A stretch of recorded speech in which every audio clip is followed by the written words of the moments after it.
persisting in liberty. That's what we're going to talk about today on Strength for Today. Today is Thursday, November the 29th, 2012. And I hope and pray that you're going to be at a Bible study tonight here at Timberlake Baptist Church. We'd love to have you at 7:30. I'm sorry, 7 o'clock. Let's get the time right so you won't show up late. Persisting in liberty. Galatians chapter 5, verse 1. Stand fast, therefore, in the Spirit, or in the liberty wherewith Christ has also made us free, and not to be entangled again with the yoke of bondage. That's our job to stand in a spiritual freedom, to persist in that liberty. It's hard. It's a tough road, but you got to keep at it. You got to stay close to God and free with His power. We're to work to keep from being entangled by temptations and distractions of this old world, and man, there are many of them out there.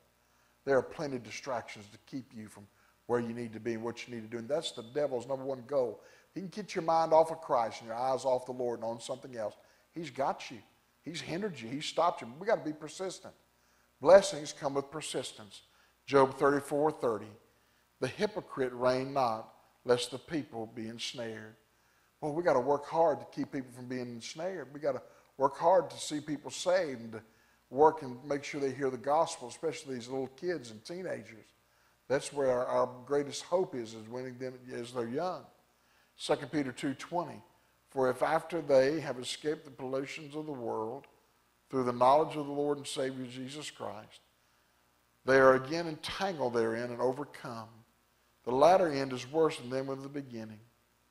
I want to tell you something, folks. It's terrible to go back on the Lord. I remember as a young man, a fellow who had surrendered his life to the Lord, called to preach.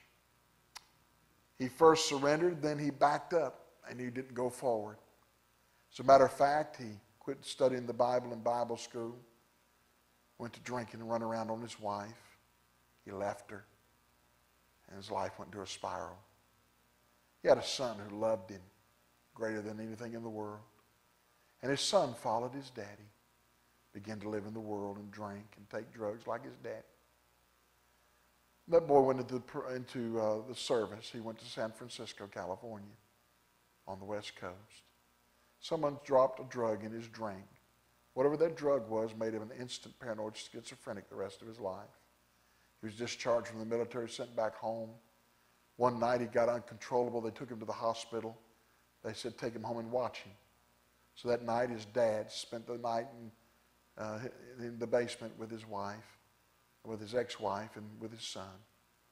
In the middle of the night, the son got up, killed his daddy, went upstairs and killed his mama, and was headed after his little sister.